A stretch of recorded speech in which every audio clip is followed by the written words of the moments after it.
this topic, we are going to discuss about our consumers. In previous video, we have discussed about the producers. So, if I have to talk about what are consumers, so consumers are basically the applications which consumes data from the Kafka topic within the Kafka cluster.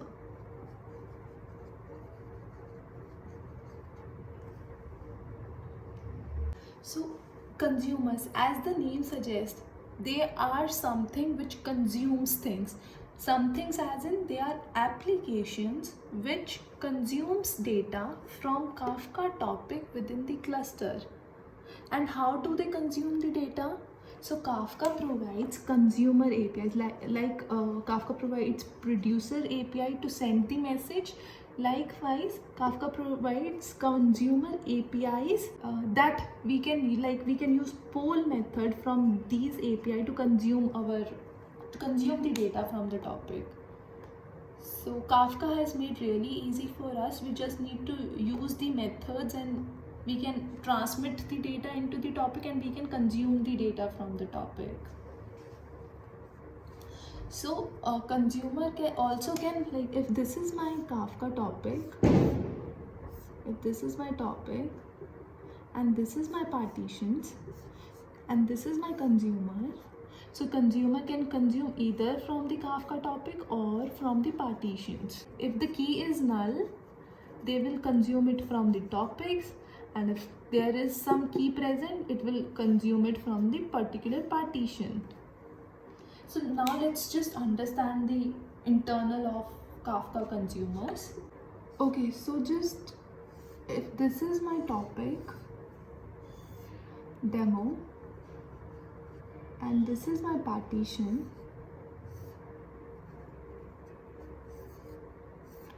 like from previous video, M1, M3 and M5 messages are in this partitions and M2 and M4 messages are present in this partition. So now consumers comes into the picture. This is my consumer, and consumer wants to consume the message. Like if it sends a request to the topic level, what is going to happen? Like how it is going to send the requests to the topic level? We'll use the consumer API, consumer dot poll method. It is going to use this poll method to consume all the messages present in the partitions. So whenever it is going to request the topic, what will happen? Like in producers, the message were going into the round robin fashion. First it is getting inserted into partition 0, then partition 1, then partition 0, partition 1, then partition 0, then partition 1. Likewise, the same thing is going to happen here. Consumer will consume from P0, then P1, then P0, P1, P0, P1. Same thing is going to happen here when it is going to request at the topic level and not at the partition level. So this is the method. This is the method we are going to use to consume the messages. And also, like suppose in this partitions my thousands and thousands of messages are present. So what and this consumer is started like polling. So like how many message will it be able to consume at one go? So there is one configuration present at the consumer level, which is max.poll.record. Like in one request, how many maximum records you want to poll?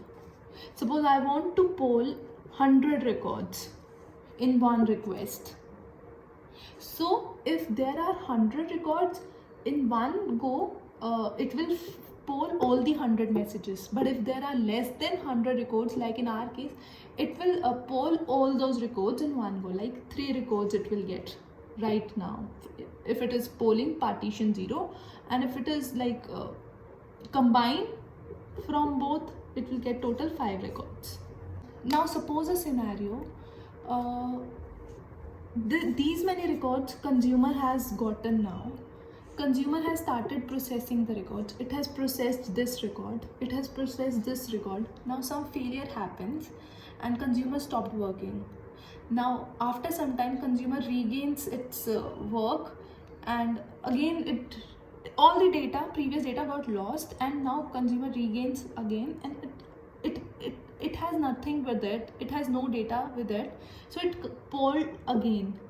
Now it will poll all the messages as per this thing, like one request 5 messages, again all 5 messages will come into the picture, and again in my database the same entry will go. So there is something to tell the Kafka that okay, consumer has consumed these 2 messages. So whatever the messages, however the messages it is processing up, it consumer has to tell to the Kafka that I have consumed this messages. In my next run, if I poll you, do not send me the repeated messages. So there must be some ID present. That is known as commit ID. So once a consumer completes the processing of message, consumer sends one acknowledgement to, consumer uses this method consumer.commit, and it just sends the acknowledgement to the Kafka that you can commit on ID here, that I have consumed these messages till now, and I have processed these messages till now, and whenever I'll poll you next time, you can give me messages next to my committed ID. So for that we go for the commit method, and that's how the process of producing the messages and consuming the messages takes place. So I hope now all these topics, Kafka topic, Kafka producers and Kafka consumers are making sense to you, their internal working are making sense to you, and if you have any kind of doubts, just post in the comment box. I will more than happy to answer. So that's all for this video. Thanks for watching.